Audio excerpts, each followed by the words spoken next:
I want to welcome here Brodie Toffan, who joins us. He's had a situation where this time last year he was snowmobiling with some friends and faced a very terrifying experience, so much so that you could have lost your life in all reality, right? As scary as that is to say. But what was interesting about this story is after the fact, it was a number of days after that you realized what it was that actually saved your life. So you're snowmobiling with some friends. You're out in East Trout Lake, north of Prince Albert, Saskatchewan. March 16th, 2013. Give us a bit of an idea as to how things started off. Well, we were looking forward to this trip. There's 4 of us in total. Put about 200 kilometers on that day, and I decided just to go for one more ride.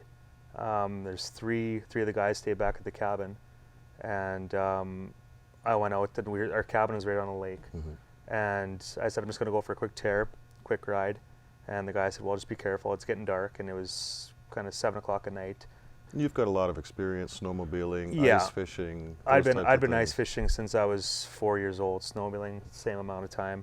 Never in a million years I think I'd ever fall through the ice. You saw something from afar, right? Yeah, I saw it looked like a penguin, and I thought to myself, wow, okay, the 200 kilometers, you start to second guess yourself, and you kind of stop, and I shook my head, took my helmet off, and saw it running, and I figured, well, this is pretty cool. I want to see what it is.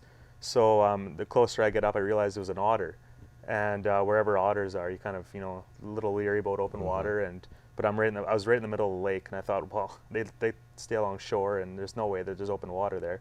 So I did a big circle around with my snowmobile, and I saw him dip down, and I kind of went, uh-oh, and slowed down a little bit, and came about maybe 10 yards away, and got off my sled and kind of went to see where he dipped down. It looked like it was an old ice fishing hole Mm-hmm. that he dipped in, and I started walking. As soon as I walked, it was like a sheet of glass broke from underneath me.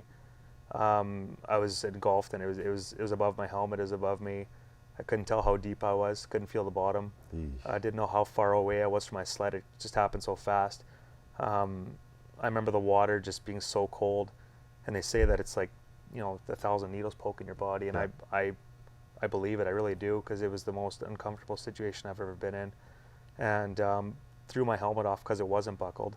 I got one hand free and threw it off, Mm-hmm. and realized that I was in quite a bit of trouble. Mm-hmm. I'm thinking to myself, well, this is it. This is absolutely it. I'm dead in the water, like literally dead in the water. And Like in that type of cold water, I mean, how are you able to move like you normally would be able to? I stiffened up adrenaline pretty easy. Like you don't know. It's such a weird experience. You don't really know. Water's different when it's cold, Mm-hmm. and as in a pool or in the summertime, and you've got this gear on, and the gear is designed to help you. But I mean, when it gets wet, it's also, Yeah. So, but I remember I had my gloves off too, which is the dumbest thing ever. I don't know why in -20 weather I'd take my gloves off. So I'm barehanded now, that's worse. And so I kind of did a circle around and bobbed for a little bit, and realized that the hole was getting bigger as I moved towards the ice. Mm-hmm. The ice kept on breaking out from underneath me. So you were continually trying to get yourself I was above the ice. swimming in March. Yeah, Wow. swimming to the ice in March and trying to push my body up over top of it, and it kept on breaking out from underneath me, and I was getting tired. At this point, I was out all day. We left the cabin at 7 in the morning, and it was 7 at night. So I'm pretty tired. So after going through this and you're trying to get out of the water a couple of times, 2 or 3 times, at that stage, what's going through your head? Honestly, I'm thinking about my first off, my wife, my family back home that I'm never going to see again. The little things that people, I tell the story to, that people say you should have been thinking about your sled and your possessions, didn't mean anything to me at that time. Yeah. I just wanted to get warm. That was the biggest thing. I was cold.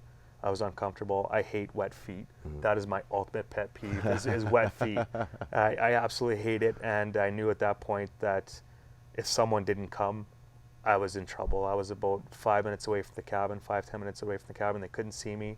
I knew they would eventually come, but I thought, hypothermia sets in. Yeah. And I've taken first aid before, but none of that made sense to me at that time, as I'm just trying to get myself out of the water. Were you starting to hyperventilate? I was starting to freak out. I was screaming pretty loud, and I think I was, honestly, without being embarrassed, I think I was even crying, just terrified. Wow. I didn't know what to expect. I've never you know, you hear stories like this, but you never ever think that it would happen to you ever in a million years. And I remember getting out of the water, getting myself up, and just laying there and thinking, oh my God, I got out, but I could hear the ice cracking from underneath me still. So I started barrel rolling out, and the most amazing thing to me was my gear wasn't freezing up. My boots were heavy, they felt like concrete, but my gear wasn't freezing up, and which was, you know, kind of cool in hindsight. And all I want is just people just to get educated. Anything could happen. Hits right? home again every time you say it, doesn't it? It does. It really does. Because I mean, one thing could have happened. I could have easily had a stroke. I've talked to a friend of ours, a doctor. Could have had a stroke, a heart attack, or even being 20 years old. Anything could have happened. Amazing. Yeah. Now you're wearing FXR gear. I was. And something interesting about that is you realized a few days after the fact that the FAST technology was in the FXR gear. I did. So the flotation assistance technology. How did you find that out? I was working at the, we were building the new police station downtown, and I was working with a coworker of mine whose dad is involved heavily in XFR or FXR, and I showed him the picture of me with the sled and what had happened, and he said, "You have flow technology or flow tech technology." I said, "Well, what do you mean? What is that?" And he kind of just said, "Well, you don't know why you bought that?" And I said, "Well, it fit good. It was the suit. I look good. Yeah. I look good. I mean, clothes don't fit me good, and I was up and down. I could move pretty easy, and that's why I bought it." And he informed me that what I was actually wearing probably saved my life. Wow. I mean, it was definitely. I would not buy anything without it. No. Amazing. And you never buy a product thinking the worst. But having that in there is amazing. Is just that fail safe, because you always want to think of now as how, what if, right? You have to. I mean, because anything could happen. It's crazy. What does it mean to you to wear FXR gear now? Well, I look good. Yeah. I first and foremost, I look good. But honestly, at the end of the day, it's about coming home. It is. You can have as much fun as you want with your best friends, but I keep replaying that message in my head as if they had to tell my wife that I wasn't coming home. That's not something anyone should do. So I honestly believe this should be in everyone's backpack. It should be everyone when they ride. They should own this technology. I really do. When we have lakes, as many lakes as we do in Canada, and we cross them every day when we're on snowmobiles, this is an absolute must. Thank you very much.